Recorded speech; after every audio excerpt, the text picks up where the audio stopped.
ini semangat. Ya, sebelum belajar kita akan berdoa terlebih dahulu dan membaca surah pendek.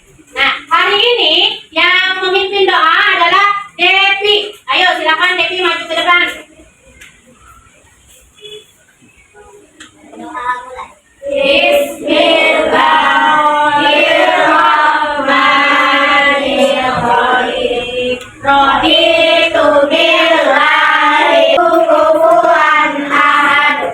Sadaqallahul. Hari ini siapa teman kalian yang tidak hadir? Ya, ada berapa sakit? Nah, karena teman kita sakit, kita doakan supaya ketiga orang ini cepat sehat kembali dan bisa beraktivitas seperti biasanya. Pada hari ini Ibu akan mengadakan speaking terlebih dahulu agar tambah semangat dalam belajar pada hari ini. Ikuti Ibu. Satu, satu, dua, satu, tiga, satu, empat, satu, lima. Ya, Ibu siap belajar pada hari ini? Hari ini ada kata-kata motivasi untuk kalian semua agar kalian bisa tambah semangat dalam belajarnya. Setiap langkah kecil yang kamu ambil hari ini adalah fondasi tetap semangat dan percaya bahwa kamu bisa menggapai apa yang kamu inginkan. Kami berjanji jiwa. Siapa yang masih ingat dengan pembelajarannya kemarin? Tentang surah Al-Alaq, Bu. Iya, tentang surah Al-Alaq. Nah, apa yang kita pelajari kemarin? Tentang huruf bacaan Qol-Qolah, Bu. Tentang hukum bacaan Qol-Qolah. Ada berapa Qol-Qolah? 5, Bu. Ada 5. Apa saja? Coba. Hurufnya? Iya, ada 5 huruf. Baca, tokoh. Ini kita masih belajar di bab pertama, yaitu asiknya belajar surah Al-Alaq dengan submateri tentang pesan pokok surah Al-Alaq ayat 1 sampai dengan ayat ke-5. Tujuan pembelajaran kita pada hari ini yang pertama, dengan pembelajaran ini peserta didik mampu menjelaskan pesan pokok surah Al-Alaq ayat 1 sampai 5 dengan benar. Pesan yang kedua yaitu peserta didik dapat menunjukkan sikap rajin belajar sebagai implementasi pemahaman surah Al-Alaq ayat 1 sampai 5 dengan benar. Di sini ada 3 pertanyaan buat kalian sebelum masuk ke materi selanjutnya. Apa arti alaq? Ada yang tahu? Ya. Segumpal darah, Bu. Segumpal darah. Alaq itu adalah segumpal darah. Pertanyaan yang kedua, surah Makkiyah. Hebat. Karena turunnya di kota Mekah atau sebelum Nabi ajar, kita akan mendapatkan ilmu, pengetahuan yang kita dapat. Kita akan membaca bersama-sama surah Al-Alaq beserta artinya. A'udzubillahi minasyaitonir rajim. Bismillahirrahmanirrahim. Wa rabbukal akram alladzi 'allama bil qalam 'allamal insana. Artinya, Tuhan menciptakan manusia. 4. Yang mengajarkan manusia dengan pena. 5. Dia mengajarkan kepada manusia apa yang belum diketahuinya. Ya, sadaqallahul azim. Kita akan membahas tentang pesan pokok surah Al-Alaq ayat 1 sampai dengan ayat ke-5. Di sini Ibu jelaskan sedikit tentang surah Al-Alaq dari kalimat terakhir di ayat kedua. Di ayat kedua, nama Al-Alaq surah ini disebut juga surah Iqra. Apa? Iya, sebelum Nabi pindah ke Madinah. Nah, di sini ada pun pesan-pesan pokok yang terdapat pada surah Al-Alaq ayat 1 sampai dengan ayat ke-5. Yang pertama, yaitu perintah untuk membaca. Dimaknai juga membaca merupakan salah satu metode belajar yang sering dilakukan. Artinya apa? Di sini perintah untuk membaca. Surah Al-Alaq yaitu diperintahkan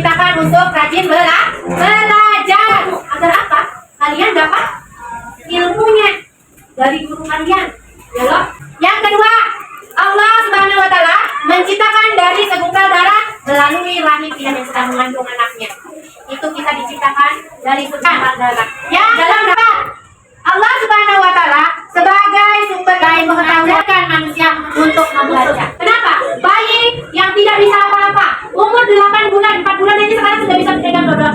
Nah, kalau karena diajari stimulasi dari orang tuanya untuk memegang dodol, bisa memegang seorang yang sudah merangka, belajar merangka, bersasar, berdiri di dinding.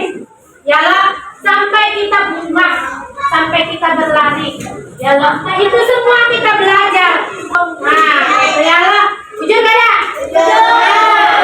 Nah, itulah ilmu yang kita dapatkan. Terus yang ketiga, mengajarkan segala sesuatu yang sebelumnya tidak diketahui. Jadi Allah itu memberikan manusia mulai dari kita tidak tahu. Ya Allah, apakah bayi itu tahu apa lah? Tidak ada akal. Tapi Allah menciptakan. Nah, bayi itu sudah bisa merespon. Nah, kendaraan orang tuanya. Ikuti nak, ikuti. Nah, ini nak pegang lah. Nah, ya Allah, pegang lah. Itu aja. Ya Allah, ya Allah. Rencana yang kita lupa itu. Nah, padahal kita tidak tahu apa-apa. Dan disitulah Allah mengajarkan kita. Nah, yang keempat, Allah sebagai sumber ilmu pengetahuan. Jadi Allah itu memberikan ilmu pengetahuan kepada kita itu sangat-sangat luas sekali. Nah, sangat luas. Kenapa? Semuaan kita bisa belajar. Ya, kita bisa belajar bahasa Inggris. Kita kan tahu bahasa Inggris. Nah, tapi kita tahu belajar bahasa Inggris. Kenapa? Allah itu mengajarkan kita yang dari tidak tahu menjadi tahu. Karena kita diberi Allah akal dan pikiran. Nah, sampai di sini adakah yang kalian ingin tanyakan? Ya, oke. Apakah ilmu yang kita dapat harus kita bagikan atau kita berikan kepada orang lain kan? Ya, nah ilmu yang kita dapat boleh kita bagikan kepada orang lain. Nah, ingat ada 3 perkara yang tidak terputus. Yang pertama, amal jariah. Yang kedua, doa orang saleh atau doa anak saleh. Yang ketiga, memberikan ilmu kepada orang lain. Contohnya, sangat mulia hati seorang guru. Guru itu memberikan sesuatu kepada muridnya dengan ikhlas. Ya, menjadikan kalian ada yang jadi dokter, ada yang jadi presiden. Jadi ibu bagi 6 kelompok di mana proses belajarnya berbeda-beda. Ada yang memakai visual, ada yang memakai kinestetik, dan ada yang memakai auditori. Nah, ada kinestetiknya. Hari ini kita akan bermain drama. Dalam auditorinya kalian menghafal atau mendengarkan murotoal surah Al-Alaq ayat 1 sampai dengan ayat kelima dengan menghafal merekam suara kalian.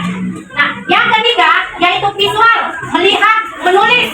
Nah, jadi di sini yang visual itu menuliskan surah Al-Alaq ayat 1 sampai dengan ayat kelima. Di sini ibu akan memberikan kelompok visual. Menuliskan surah Al-Alaq ayat 1 sampai dengan ayat kelima.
Bismillahirrahmanirrahim. Iqra' bismi rabbikal ladzi khalaq. Khalaqal insana min 'alaq. Allahul 'azim.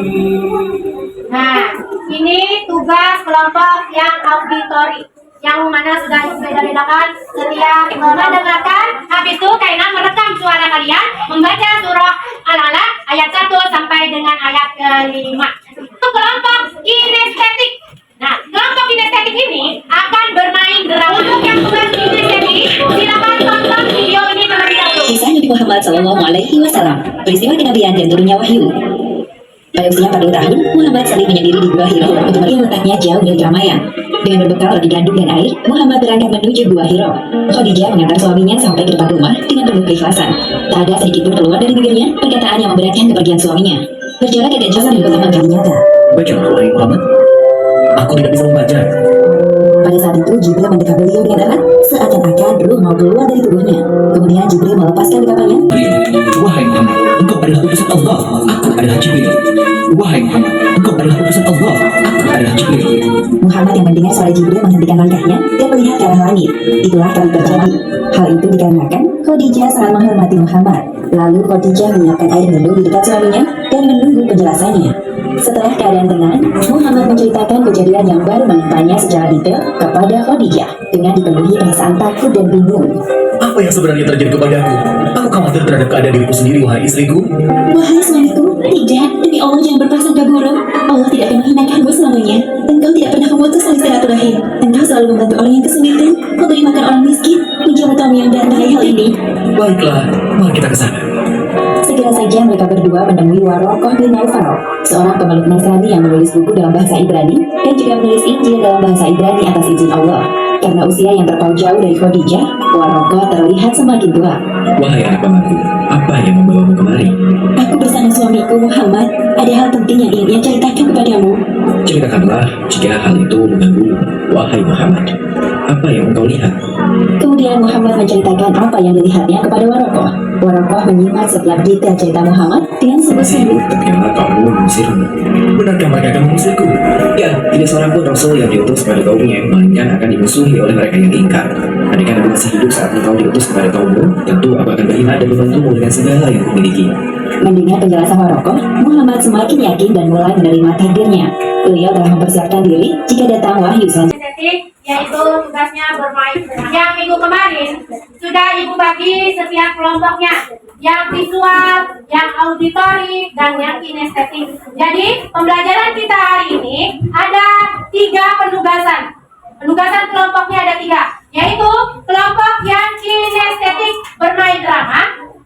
Kelompok yang kedua yaitu auditori, yaitu apa? Mendengarkan murotal dan merekam suaranya.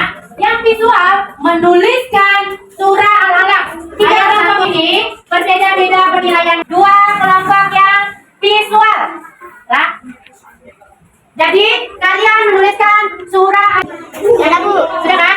Hasilnya. Oh ya, terima kasih kelompok visual. Tugas auditori, kalian merekam suara kalian, tapi kalian mendengarkan dulu suara murotal yang surah Al-Alaq ayat 1 sampai dengan ayat 5. Nah, ini ada 2 perangkat HP yang akan dibagikan di kelompok auditori. Auditori kelompoknya, kalian rekam suara kalian dan akan kita presentasikan ke depan kelas.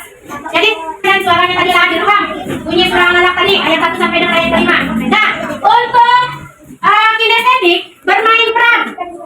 Silakan maju kelompok 5 dulu. Pada suatu hari Nabi Muhammad pergi ke Gua Hira untuk berhalwa. Tidak lama kemudian malaikat Jibril mendatangi Nabi kita Sallallahu Alaihi Wasallam.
Ayat pertama dimulai dengan perintah Iqra, bacalah.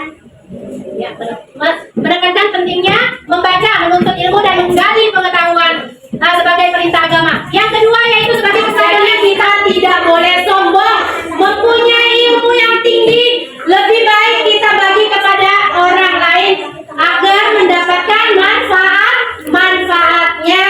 Nah, dari kesimpulan ini kalian harus bisa mengimplementasikan tentang pesan pokok dari surah Al-Alaq. Bacalah. Nah, karena dengan membaca kita akan mendapatkan ilmu yang banyak. Karena dengan belajar, membaca, menuntut ilmu, maka ilmu pengetahuan itu akan datang kepada kita. Hari ini tugas individunya kalian kerjakan akan ibu bagikan lembar kerja siswa kepada kalian, yang mana kalau sudah selesai kalian kumpul di depan kelas. Ibu akan membagikan lembar kerja siswanya. Beri nama.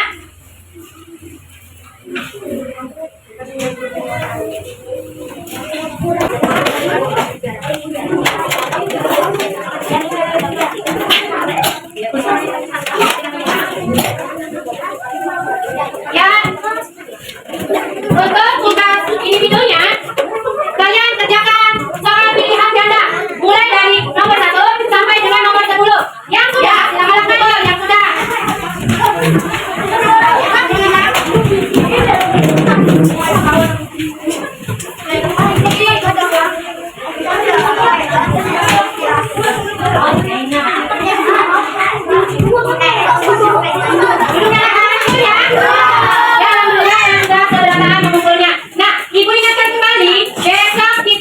Minggu depan kita akan belajar di bab kedua, yaitu tentang sifat-sifat wajib tugas individunya. Maka hari ini kita akhiri pembelajaran kita dengan membaca hamdalah. Alhamdulillah.